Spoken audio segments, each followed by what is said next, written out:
Citoyennes, citoyens, bonjour et bienvenue dans ce nouveau dossier de l'espace.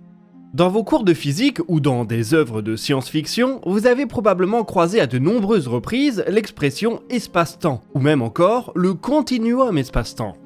Bien que l'expression nous semble familière, elle est intuitivement très difficile à appréhender. L'espace et le temps sont deux notions très différentes dans la psyché humaine. Notre expérience du quotidien y voit deux concepts distincts. Tous deux sont tellement fondamentaux qu'ils sont assez difficiles à définir.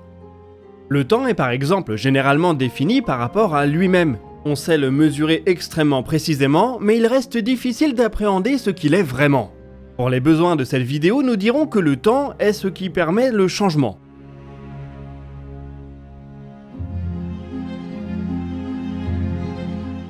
L'espace est tout aussi complexe à définir précisément. Il est tellement ancré dans notre expérience quotidienne qu'on aurait du mal à l'expliquer à une entité qui n'en fait pas l'expérience. Je serais d'ailleurs curieux de savoir comment on pourrait inculquer les notions d'espace et de temps à une IA qui n'en a aucune préconception. Trêve d'aparté, ce qui nous intéresse aujourd'hui découle directement de la relativité restreinte. En 1905, Albert Einstein a proposé un nouveau cadre pour remplacer la mécanique classique. C'est à lui qu'on doit la notion d'espace-temps, l'idée que ces deux concepts complètement distincts dans notre expérience quotidienne et dans la mécanique classique sont en fait intimement liés l'un à l'autre. Essayons donc de comprendre aujourd'hui ce qu'est le continuum espace-temps.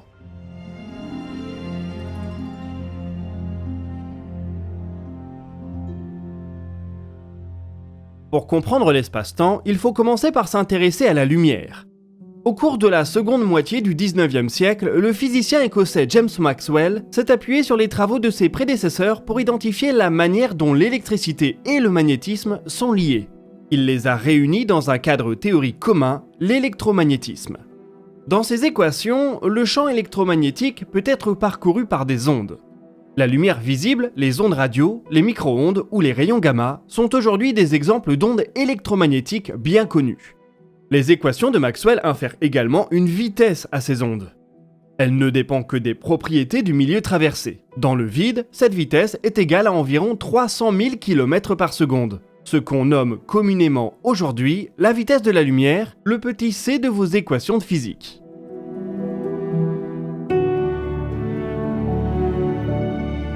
Les avancées réalisées par Maxwell sont énormes et ont fait entrer son nom à jamais dans l'histoire de la physique.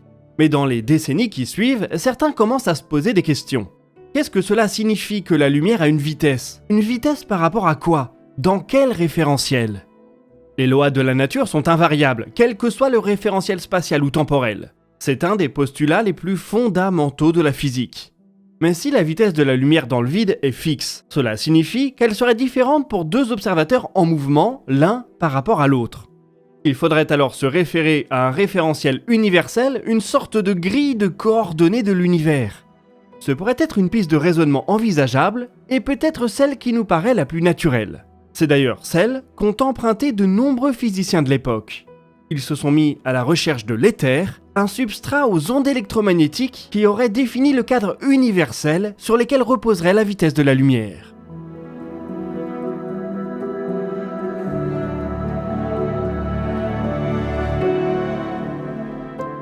Pourtant, en 1905, un jeune chercheur allemand va faire une hypothèse audacieuse. Plutôt que d'imaginer que la vitesse de la lumière est valable dans un référentiel privilégié, il imagine qu'elle est valable dans tous les référentiels. La lumière irait à la vitesse de la lumière, quelle que soit la position d'un observateur par rapport à sa source ou sa vitesse relative. On se débarrasse ainsi de la notion d'un cadre de référence universel, tout en préservant la découverte de James Maxwell. Lorsqu'il publie ses travaux, Albert Einstein intitule sobrement sa théorie la relativité restreinte. Il est déjà tout à fait conscient des bizarreries liées à son hypothèse, puisque pour l'accepter, il faut redéfinir complètement les notions de l'espace et du temps.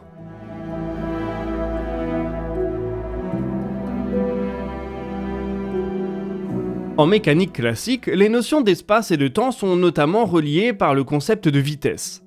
La vitesse décrit simplement combien de temps il faut pour aller d'un point A à un point B, une mesure de temps par rapport à un espace.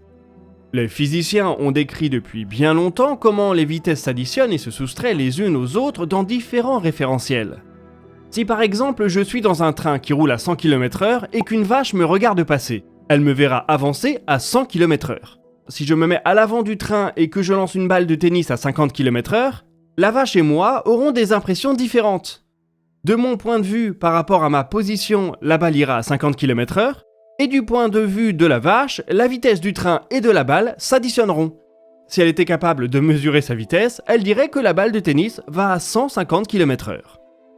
À faible vitesse, tout ça fonctionne très bien. On peut se contenter d'additionner ou de soustraire des vitesses dans nos référentiels de la vie de tous les jours, et on fera des mesures justes. Mais James Maxwell et Albert Einstein nous disent que la lumière a une vitesse très précise, et qu'elle reste toujours la même, quel que soit le référentiel. Ça n'a l'air de rien, mais ça casse complètement tout notre système d'addition des vitesses. Si je retourne dans mon train, qui cette fois-ci avance à la vitesse de la lumière, ou du moins très près de celle-ci, puisqu'un objet massif ne peut jamais l'atteindre, et que cette fois-ci, je tire un photon vers l'avant du train. De mon point de vue, le photon va à la vitesse de la lumière, tout va bien. Mais du point de vue de la vache, que se passe-t-il ? Elle voit un train passer à 99% de la vitesse de la lumière duquel part un photon, qui circule naturellement à 100% de la vitesse de la lumière. Si elle additionne les vitesses comme elle l'a appris dans ses cours de mécanique classique, elle se dira que ce photon circule à près de 2 fois la vitesse de la lumière. Et c'est là qu'Einstein viendra lui taper sur les oreilles. La lumière va à la vitesse de la lumière, quel que soit le référentiel. Ni plus vite, ni moins vite. D'après la relativité restreinte, je vois le photon aller à la vitesse de la lumière, et la vache voit également le photon aller à la vitesse de la lumière. C'est impossible, on est face à un paradoxe. Sauf si on accepte de réviser complètement ce qu'on conçoit comme l'espace et le temps. Dans notre petite expérience champêtre, il est possible que moi-même et la vache voyons tous deux le photon aller à la vitesse de la lumière. Si de mon point de vue dans mon référentiel à bord du train, le temps passe beaucoup plus lentement que pour la vache qui nous regarde passer.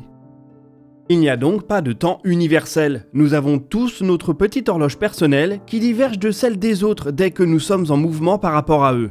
Le temps devient lié à un référentiel dans l'espace. Et c'est là qu'on voit émerger la notion d'espace-temps.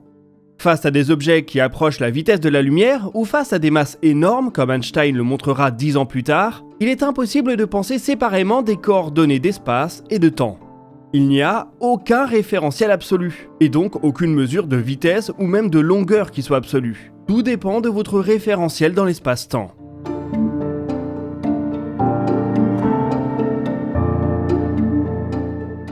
Au cours des années suivantes, Albert Einstein va mener un véritable tour de force, en montrant comment la gravité peut être comprise comme une déformation de l'espace-temps. Entre-temps, des expériences pratiques vont se multiplier et prouver que sa vision relativiste est la plus pertinente. En 1913, le physicien hollandais William de Sitter va par exemple s'intéresser à la lumière émise par des étoiles doubles en rotation l'une autour de l'autre. Dans un tel système, si l'addition des vitesses fonctionnait, on verrait la lumière de l'étoile qui va vers nous arriver plus vite que la lumière de l'étoile qui s'éloigne de nous. Cela donnerait lieu à des effets étranges et à des décalages vers le rouge ou vers le bleu extrême. De tels effets ne sont pas observés et c'est donc le signe que l'hypothèse d'Einstein est la bonne. La lumière va à la vitesse de la lumière, quelle que soit la vitesse de sa source. Dans l'introduction de cette vidéo, on a également évoqué le terme continuum du continuum espace-temps. Ce que ce mot signifie, c'est que dans la théorie relativiste, l'espace-temps est divisible à l'infini. Il est continu, lisse, sans graduation. C'est un point intéressant de la théorie puisque celle-ci a été développée en même temps que la théorie quantique, qui elle s'appuie sur des quantas, des quantités minimales, pour expliquer les propriétés et les interactions de la matière. Aussi, de nombreuses théories qui tentent d'unifier la gravitation aux 3 autres forces fondamentales de la nature aimeraient bien casser ce continuum. La gravitation quantique à boucle, par exemple, le remplacerait par une sorte de grille, comme si l'espace-temps était pixelisé. On ne pourrait alors plus parler de continuum. La théorie des cordes, elle, se verrait bien ajouter quelques dimensions aux 3+1 qui constituent actuellement le cadre de notre physique. La théorie relativiste d'Albert Einstein est cependant tellement solide qu'il s'annonce extrêmement complexe de lui trouver une remplaçante. Que ce soit pour expliquer la gravitation, ou même pour redéfinir une nouvelle fois notre compréhension de l'espace et du temps. Il faut donc s'habituer à vivre dans un monde étrange où l'espace et le temps sont intimement liés et relatifs à votre propre cadre de perception.